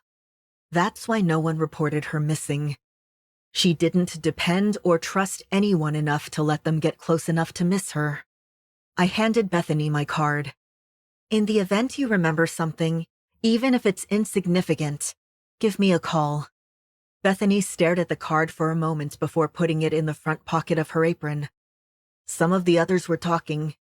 They said they overheard the cops saying Lila's not the only woman missing. What's going on? Is it safe to be here? I can't really discuss the case, but as far as we know, this place is just as safe as everywhere else. But it doesn't hurt to buddy up. Don't walk to your car alone. Let people know where you're going and when you'll be back. Just take precautions and be smart. And keep your eyes open. If someone seems off, call it in. We'll be happy to check it out. She nodded. Thanks, Detective. I gave her a reassuring smile. Thank you. The restaurant turned out to be a bust. But since missing persons already had the security footage from the week prior to Lila's disappearance, we requested they re-watch the tapes in the hopes they'd spot our jumper. Our next stop was an advertising agency where Nikki, Abigail Booker's friend, was temping. She greeted us when we entered, told one of the regular secretaries she needed to use the bathroom, and led us into the hallway. Sorry, she apologized. I just started this gig, and they want to keep me around for 2 weeks. I don't want to give them any reason to change their minds. No problem, Fennel said. We just need a minute of your time. He held out the photo.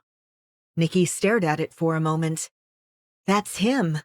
That's the guy Abby started seeing before she vanished. Did this bastard do something to her? You're sure it's the same guy? I asked. Yeah. He drove that blue four-door I told you about. Did you ever speak to him? Fennel asked. Did you get a name? Anything? No. Abby didn't tell me much. Just that she bumped into him at one of her jobs and he asked her out. They met for lunch and they went out maybe 1 or 2 more times. I just remember he offered to pick her up after breakfast and take her to work. I guess maybe he worked in the same place. The last time I saw her, she was getting into the car with him. Where was Abby working? I asked. Nikki fidgeted with her earring. I don't remember. I know she'd been subbing at an orthodontist's office, but that might have ended. I wish I could remember. Half the time, I can't keep my schedule straight. Is that how you two met? Fennel asked. Nikki nodded. We started out at the same temp agency, a la carte hires. They might know where she was working. Fennel didn't tell her that was the first place we checked. According to the agency, Abigail Booker hadn't been placed in a job in over a month. Wherever she was working, if she was working, she was doing it off the books, and she hadn't told her friend about it. Nikki looked at the photo again, stabbing it with a manicured nail. I know that's the guy. He had these thick black frames, and his hair was combed differently. But it's him, I swear. Her focus darted from Fennel to me. Do you need me to sign a statement or something? You are going to arrest him, right? He must know where Abby is. We'll let you know if we need you, I promised. But what about the guy? You have his picture. You must know who he is. You gotta find out what he did to Abby. What makes you think he's involved? Fennel asked. Nikki stared, her mouth agape, as if my partner was the stupidest man alive. Well, if he isn't, why didn't he report Abby missing? She couldn't go an entire hour without texting him. He probably noticed the moment she disappeared, which is why I think he did something to her. I watch those true crime shows. He could have her locked in a basement, or worse. She pulled more vehemently on her earring. You gotta find her. We'll do our best, Fennel said. And I promise you, this guy will get what he deserves. Her eyes went hard, and she nodded slowly. I'm holding you to that. 7. Fennel hung up the phone. Keith Richardson, or whatever the hell his real name is, was at the restaurant where Lila James works. He was on the security cam footage.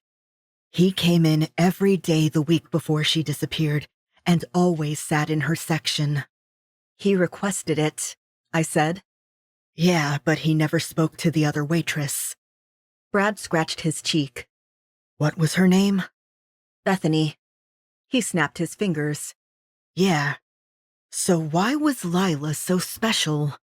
A sick thought had been gnawing at me ever since we spoke to Nikki. Where are his other victims? Liv, don't go there yet. We don't have any proof he did anything to Lila or Abigail.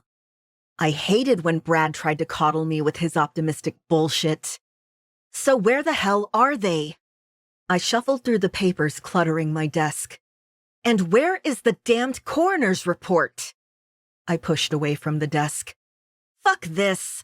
I'm going to see what kinds of trace CSU pulled from that prick's belongings. It has to shed some light on where he came from and where he's been. We need to move on this now. Storming out of the bullpen, I took the stairs, my thoughts moving faster than my feet. Why those women? Were we dealing with a serial killer? Obviously, the bastard had a screw loose. He said someone made him shoot Jane Doe, and that same person made him jump off the roof. A lot of whack jobs heard voices. Son of Sam received cosmic messages from a dog. Maybe this guy listened to his cat or canary. The crime scene techs did their best to assist, but they didn't find much on the man we knew as Keith Richardson. He had DNA from 3 people on his clothes: Jane Doe, me, and his own. They didn't find any other samples, so if he had gone on a murderous rampage, he showered and changed in between the killings.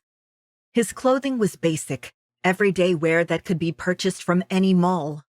The dirt and grime on his shoes didn't indicate anything special. He'd been walking around the city, just like everyone else. What about his phone?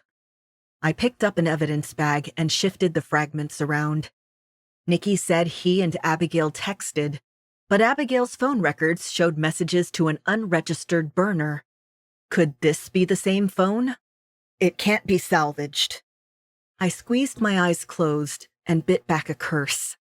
What about a Metro card or one of those stupid smartwatches? Anything? Sorry, Detective. You'll have to work this one the hard way. What do you think I've been doing? The tech raised an eyebrow. I'm sorry. Thanks for trying.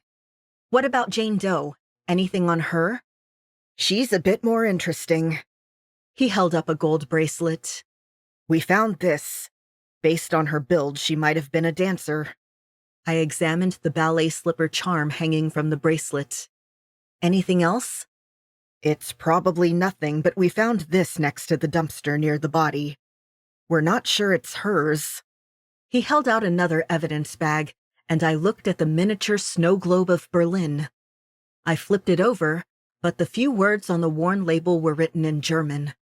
Her prints were on it, but maybe she touched it before she died. Or she was carrying it when she was killed. I put the bag down beside the bracelet. I'm sorry I don't have more answers for you. That makes two of us.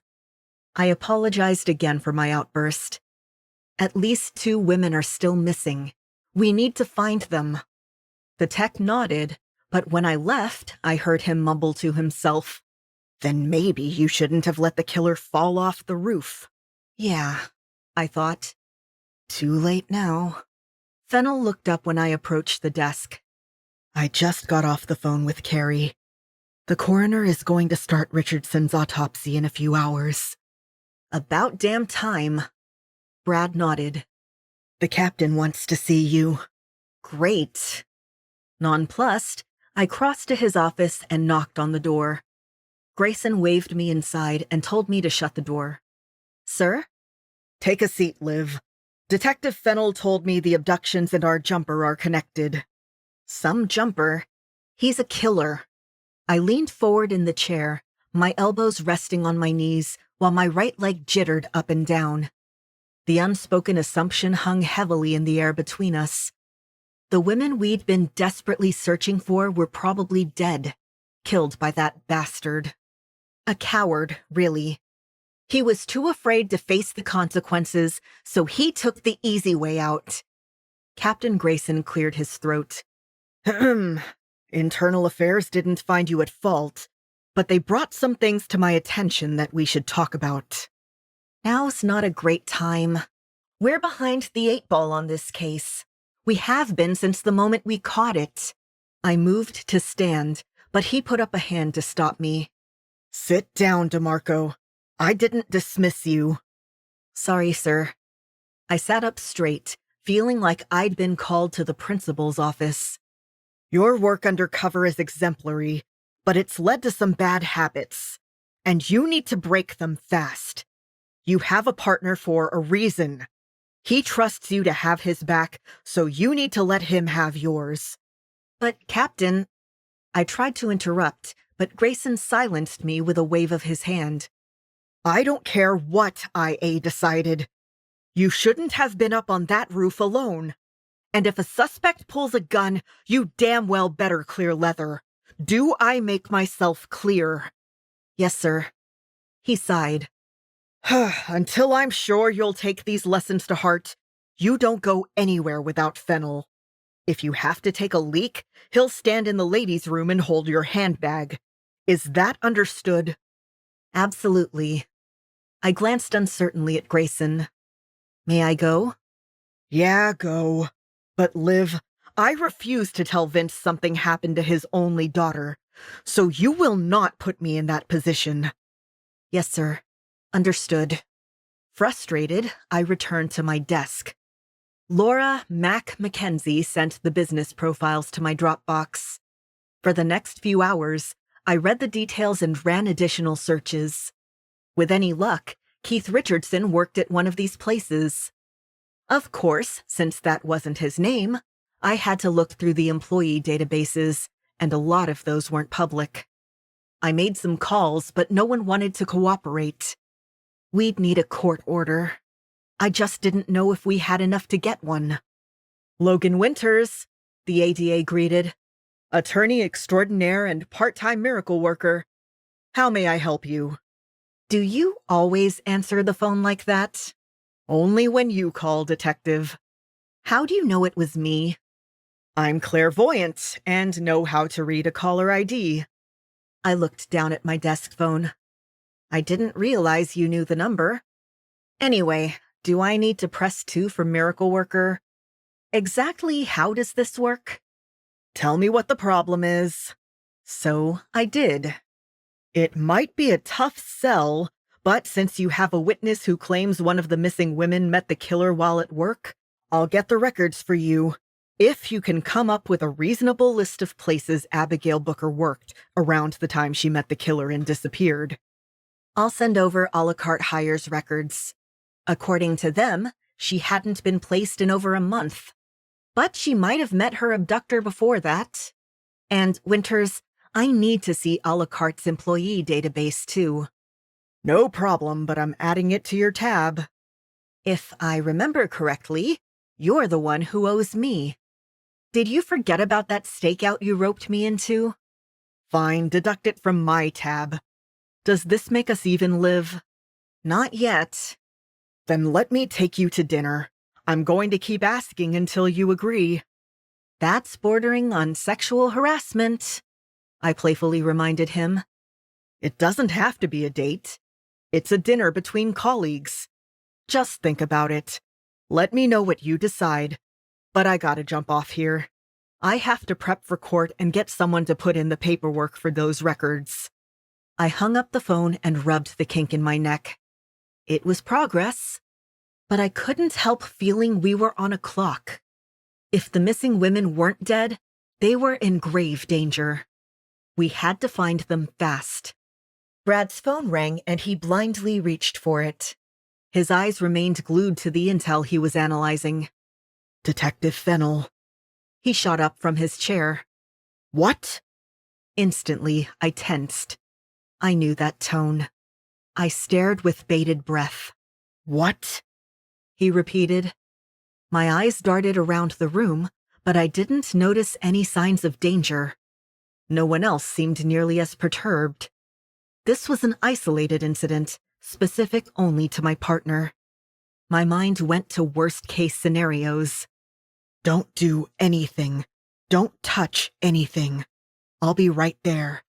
He hung up the phone, grabbed his gun from his desk drawer, and put it in his holster. What is it? The bodies are gone. Jane Doe and Keith Richardson. They're gone. 8. Officers cordoned off the medical examiner's office. Mac and several computer whizzes scraped the feeds, while Fennel and I questioned the employees. Security was tight. Bodies came and went, but stringent protocols were in place. How did 2 bodies just vanish? I asked Carrie. Flummoxed, she shook her head. I don't know, DeMarco. Keith Richardson came in 2 nights ago. CSU assisted on removing his belongings and cataloging the items. They filled out the paperwork, followed the proper chain of custody, and took those items with them. Given the condition of the body, the ME's assistant performed the preliminary exam, assigned the body to a drawer, and that was it. With our current backlog, we didn't get much further than that. What about Jane Doe? She would have been brought in sometime yesterday. Blonde, young. Nodding, Carrie clicked a few keys. Nothing odd with that one either. Radner got further in her exam since she was easier to evaluate. She pulled a folder from a filing cabinet. I sent a copy to Detective Fennel. I know, I've seen it. No signs of sexual assault. Dental molds had been taken. Cause of death appeared to be fatal gunshot wounds to the chest. But this doesn't answer my question. I can't answer your question because I don't know the answer. I looked down at the logs. I need a list of everyone who's been in and out. I read the names. Is it possible there's been a mix-up? I don't know. I was getting really tired of that answer. Do me a favor. Check the rest of the drawers. Let's make sure no one was improperly filed. We already looked, but we'll check again. She pushed away from the desk and opened the door.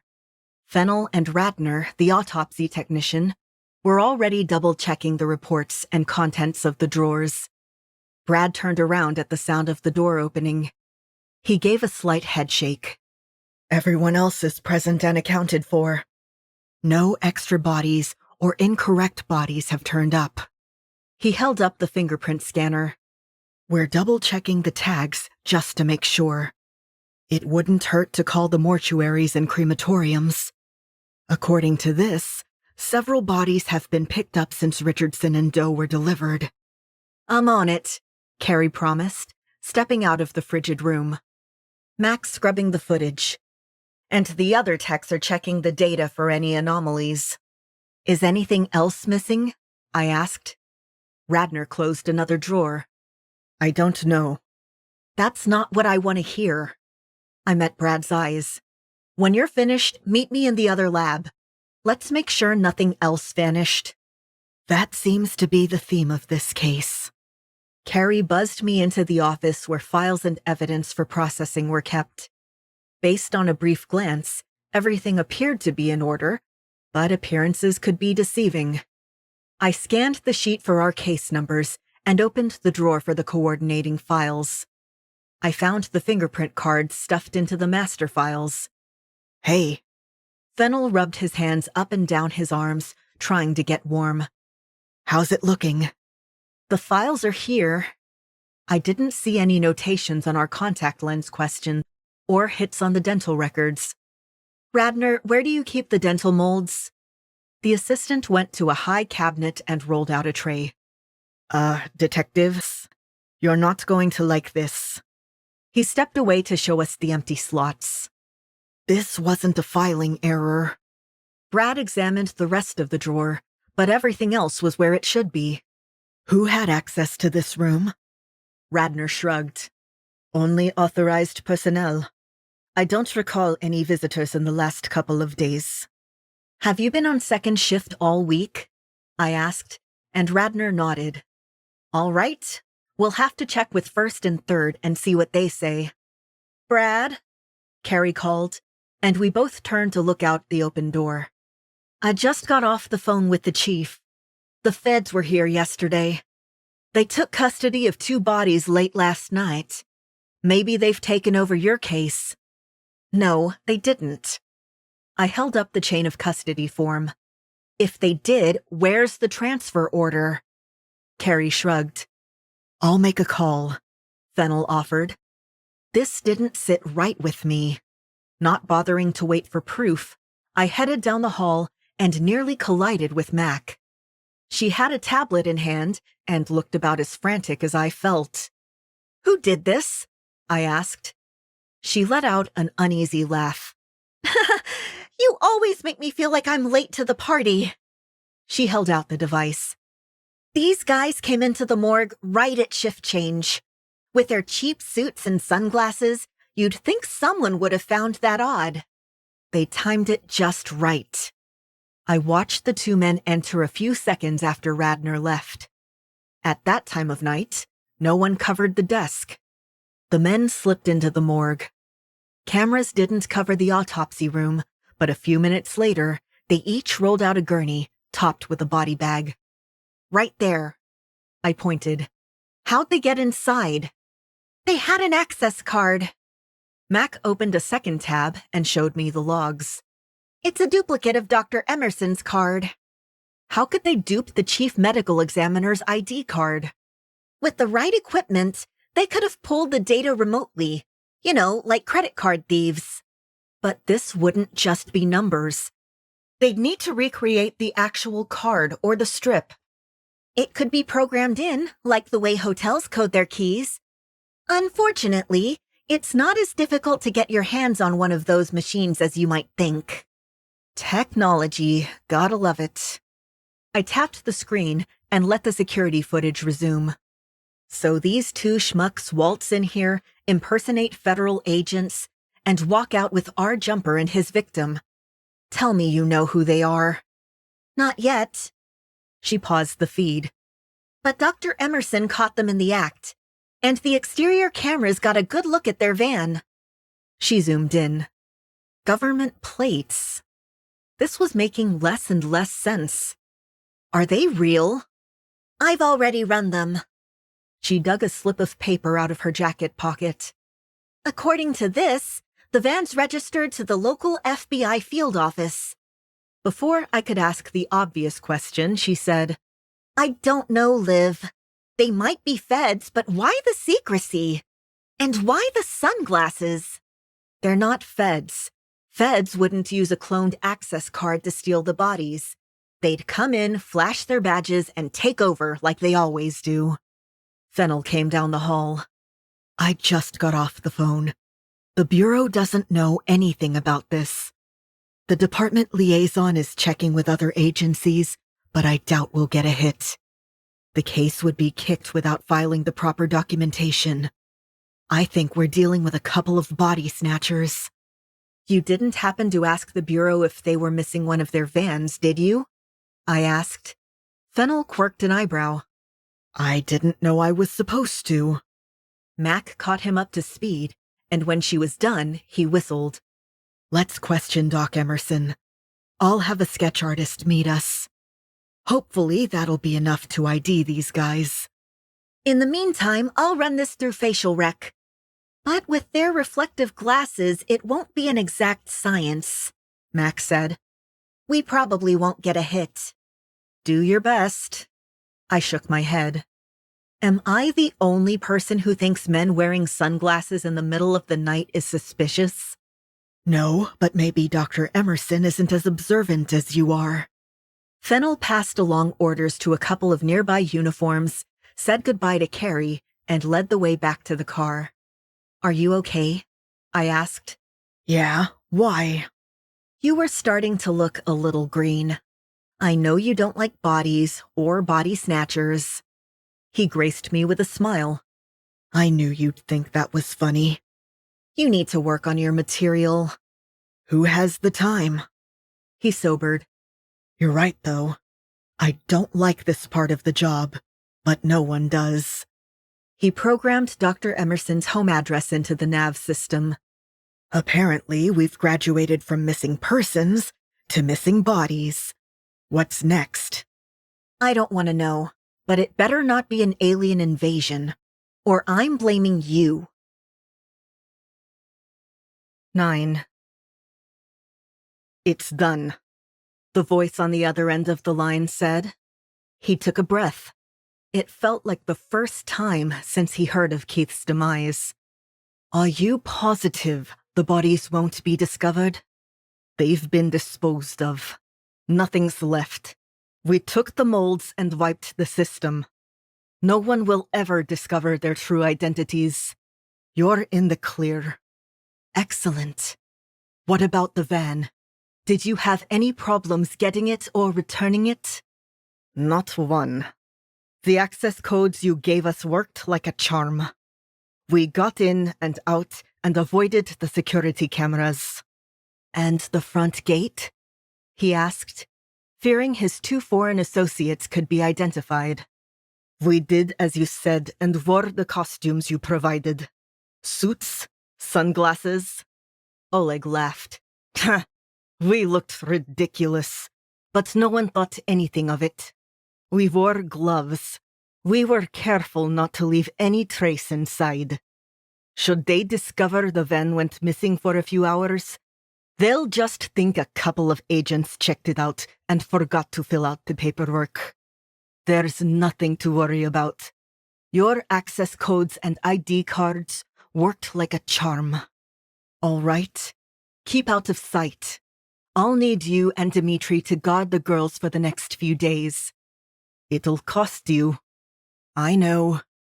He needed to find someone to replace Keith, but now wasn't the time. He didn't necessarily trust Dmitri and Oleg, but unlike Keith, they had a vested interest in not getting caught. They worked for one of his foreign buyers.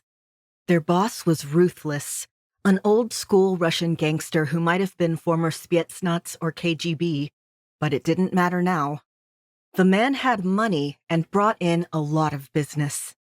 He'd do whatever it took to keep his Russian buyer happy, and Dmitri and Oleg would do the same if they wanted to remain breathing. He could trust them to guard the girls. After all, several of them would be handed over to the Russians soon enough. Tell me that did not just happen. I handed the keys to Fennel and slid into the passenger seat. I can't deal with any more stupid people today. The Bureau better be on their toes because I might lose it. Maybe we could reschedule that sick day you talked about. Chicken soup and cartoons sounds nice, doesn't it? We could let Loyola and Sullivan handle this. I wish. My partner adjusted the seat and fixed the mirrors. How the hell did Emerson become chief medical examiner? When he asked those two FBI impersonators what they were doing with the bodies, he should have followed up. Apparently, anyone can walk into the morgue, steal a body or two, and walk out. Only if they encounter Emerson.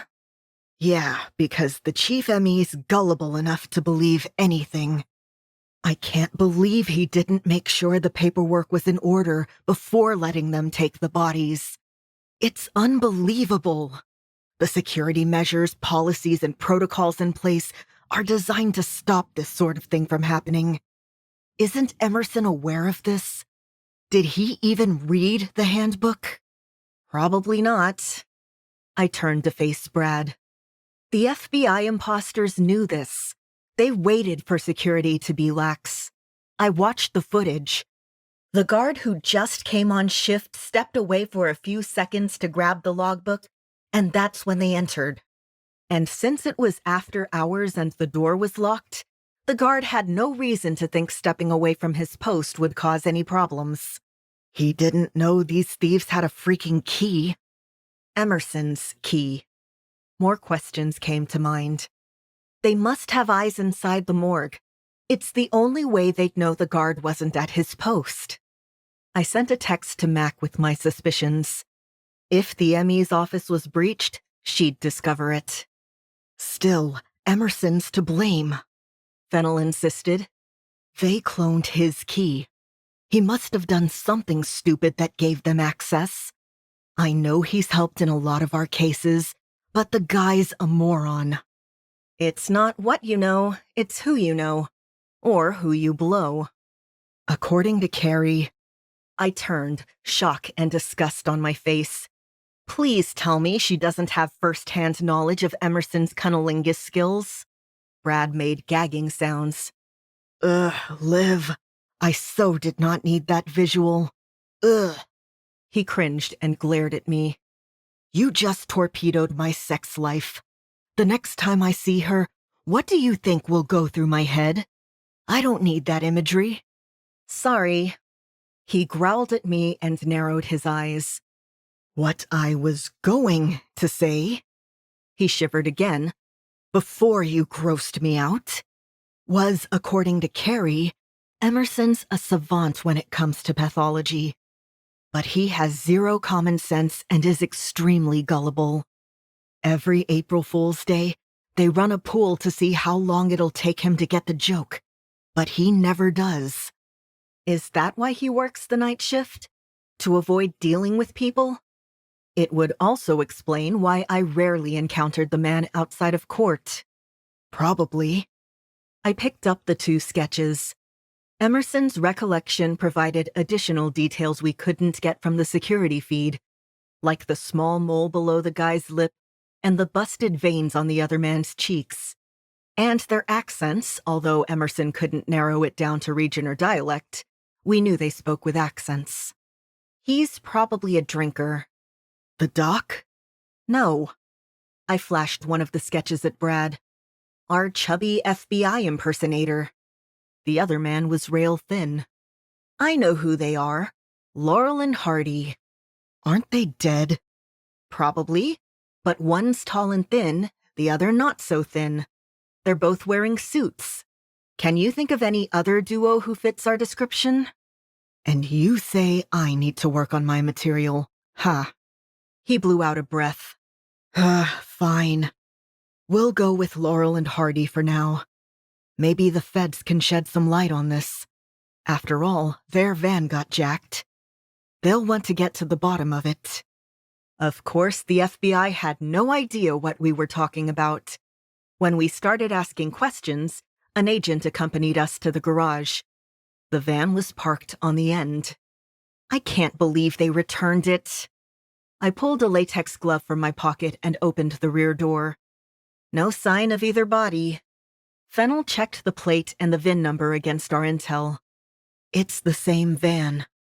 I opened the driver's door and checked the steering column. The van hadn't been hot-wired. I didn't like where this was going. Brad joined me and peered inside. He flipped down the visor and checked under the floor mat, but the keys weren't inside.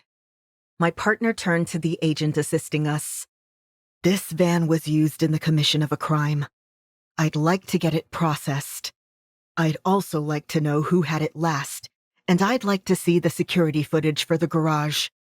Can you make that happen? You're certain it was this van? Agent Peters asked. Positive. I held out a still photograph from the surveillance footage. Same plates, same VIN.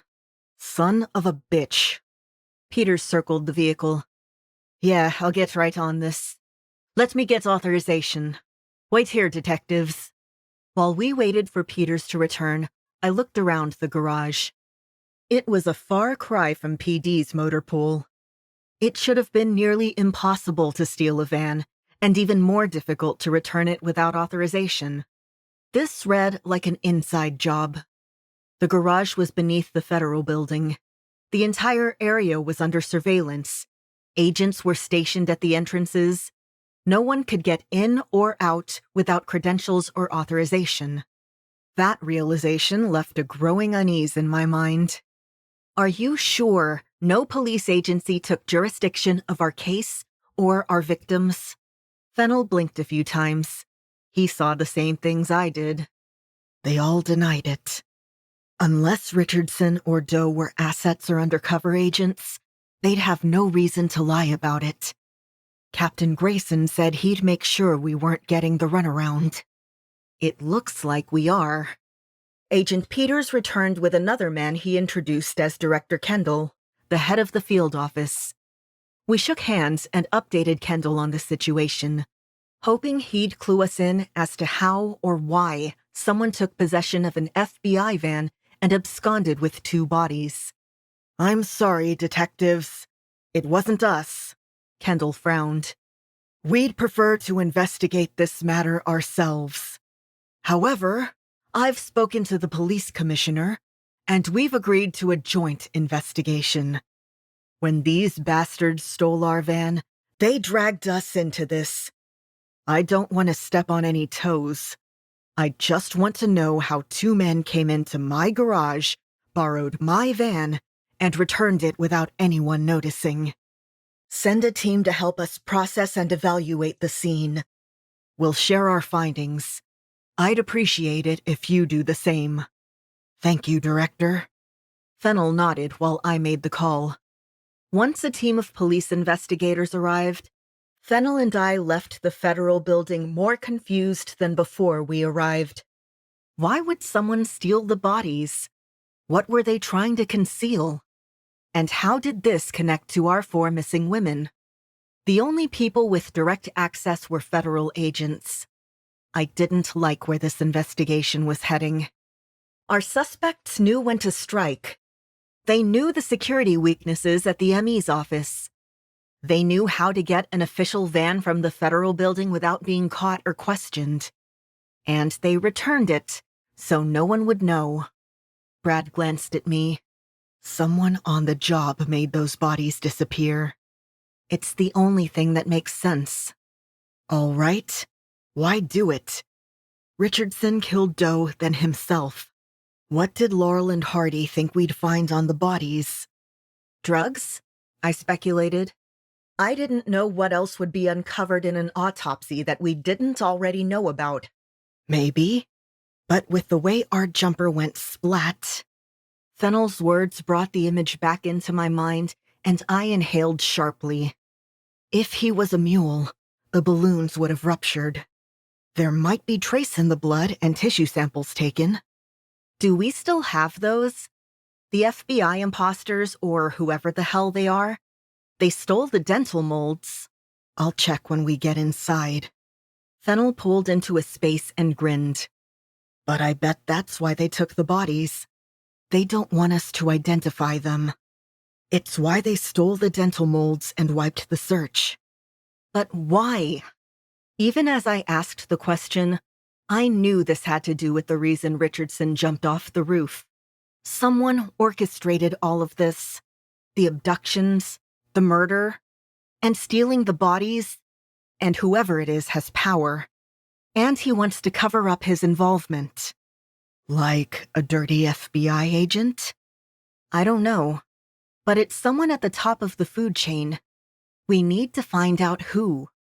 As requested, the business records and employee manifests were waiting at my desk. ADA Winters left a note, reminding me he worked another miracle. I pushed it to the side. There were a dozen stacks, neatly sorted and individually clipped. These were the employee manifests and business records for Abigail Booker's temp jobs. Starting with a la carte hires, I began my search for Keith Richardson, or whatever name he might be using. A la carte hires had hundreds of temps in their candidate pool.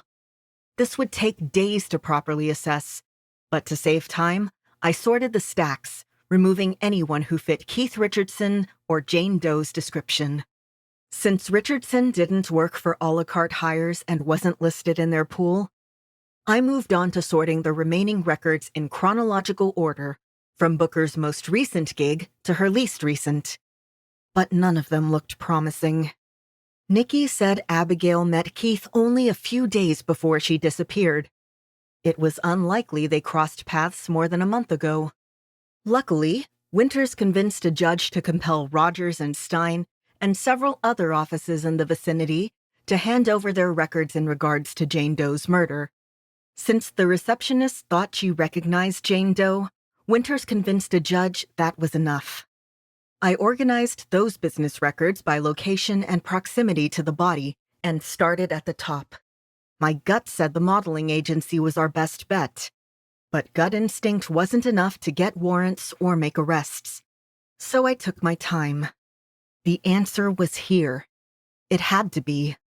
The talk screen came back for Richardson, Fennel said. Alcohol and marijuana. Nothing else. That's not helpful. I placed another set of records off to the side. What about the contact lenses? Radner didn't note any, so he doesn't think Richardson wore contacts. It's not definitive, but it's our best guess.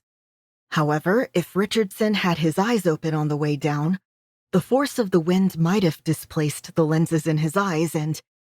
I don't need you to finish that statement. I'm queasy enough. I reached into the bottom drawer and pulled out a bag of ginger chews. Do you want one? You've been looking green all day.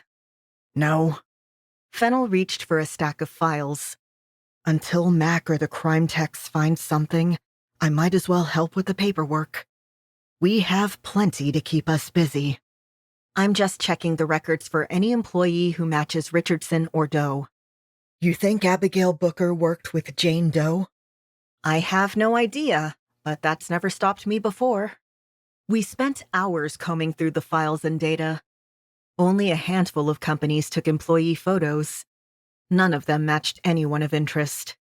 Without knowing actual names or having a list of aliases, we had to enter each name into the DMV database to get a photo. And that took time. This was why my father always said police work was 90% paperwork. DeMarco, phone, line 2, an officer said. Thanks. I picked up my desk phone and pressed a button. Detective DeMarco speaking. This is Agent Peters. I just wanted to let you know we've processed the van. No prints, no hairs, no fibers. Nothing indicates who took it or what they used it for. We know what they used it for. Okay. The men who impersonated agents and stole the van disabled the onboard navigation system, but they didn't disable the internal tracking system. After they left the ME's office, they detoured to the warehouse district. I'm guessing they dumped the bodies there. Give me the address. I scribbled it down. We've already sent a team of agents, Peter said. And a few of the PD's crime techs are along for the ride. We'll let you know what we find. I just wanted to update you. Thanks. Hanging up, I took the address and went into Captain Grayson's office to tell him what was going on. However, he didn't want to send any more officers to help in the search, and he ordered me to stay at my desk and work the intel. The same went for Fennel.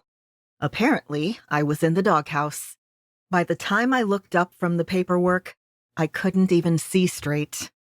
Fennel keyed in another entry, sighed, and went to the next name on the list. When he realized I wasn't working, he stopped and leaned back in his chair. Calling it quits? Not yet. I'm not giving up until I figure out how Keith Richardson connects to Abigail. Once we find that, we might be able to draw a line between him and the two missing prostitutes. He has to connect to the others. Nikki ID'd him. I thought for a moment. How did he find these women? Why did he pick them? The better question is, how did he know to pick them? Brad grabbed the baseball off his desk and tossed it in the air. According to Nikki, Booker met Richardson at work and they started dating. From the security footage we've seen, Richardson ate at the restaurant where Lila worked. We know how he connects to our two missing persons. And since he found them, it wouldn't have been hard for him to find a couple of streetwalkers. The question we should ask is how did he know to pick those specific women? What do you mean? Fennel continued to toss the ball in the air. Come on, Liv. Think about it. The pros were easy. Most don't have homes or families or regular jobs. So no one would notice if they disappeared. And if someone did, well, he glanced around. Missing persons didn't exactly start a citywide search to find them. He knew they wouldn't be a priority. Anyone with 2 functioning brain cells would realize that. But most college students would be missed. But he picked Lila James. No family ties, no strong connections. That's why it took a week before anyone reported her missing. And if it hadn't been for Nikki, no one would have known Abigail disappeared either. When we tried to follow up with Booker's next of kin, we didn't find any. And since she was out of work and never had a steady gig to begin with, she didn't have a boss to report her missing either. Damn, you're a genius. I know. Catching the ball, he rocked forward and placed it on the stand. So, you should take me to dinner. I cocked an eyebrow at him. Do you have somewhere special in mind? I do.